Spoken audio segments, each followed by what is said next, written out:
আজকের রেসিপি আলু পটলের ডালনা। Welcome to my channel Tok Jhal Mishti. Please do subscribe my channel, share, like and comment.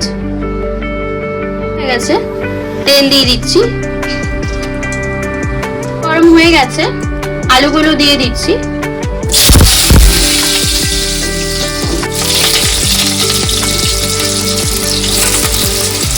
সামান্য হলুদ,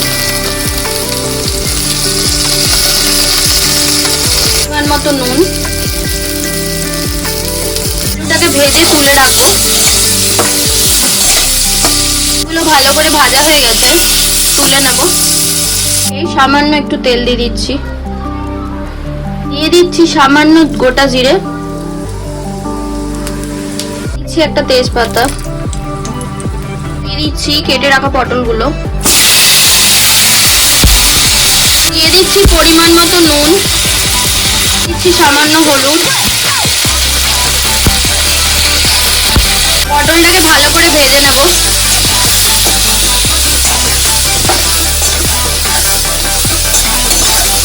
পটলটা ভাজা হয়ে গেছে, দিচ্ছি এর মধ্যে কিছুটা গ্রেট করে রাখা আদা, দিয়ে দিচ্ছি ধনে গুঁড়ো, দিয়ে দিচ্ছি জিরে গুঁড়ো, দিয়ে দিচ্ছি সামান্য হলুদ, দিচ্ছি কাশ্মীরি লঙ্কা,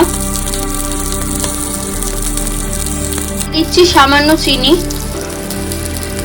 দিয়ে দিচ্ছি সামান্য জল, দিচ্ছি ভেজে রাখা আলুগুলো। তারপরে এটাকে কষাবো।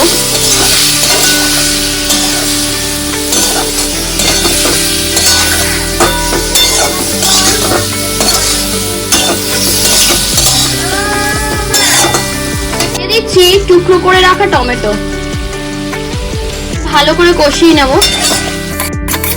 ঢাকা দিয়ে দিলাম, ঢাকাটা খুলে নিলাম।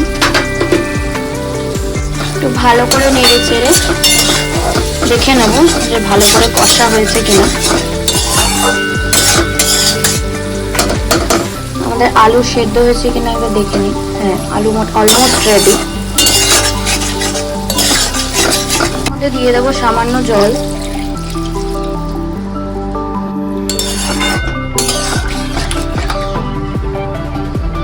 দিয়ে দিচ্ছি একটা কাঁচা লঙ্কা, সামান্য নুন। এটা ঢাকা দিয়ে 2 মিনিট ফুটতে দেবো। মিনিট হয়ে গেছে, খুলে নিচ্ছি ঢাকাটা। দিয়ে দিচ্ছি সামান্য গরম মশলা। রেডি আমাদের আলু পটলের ডালনা।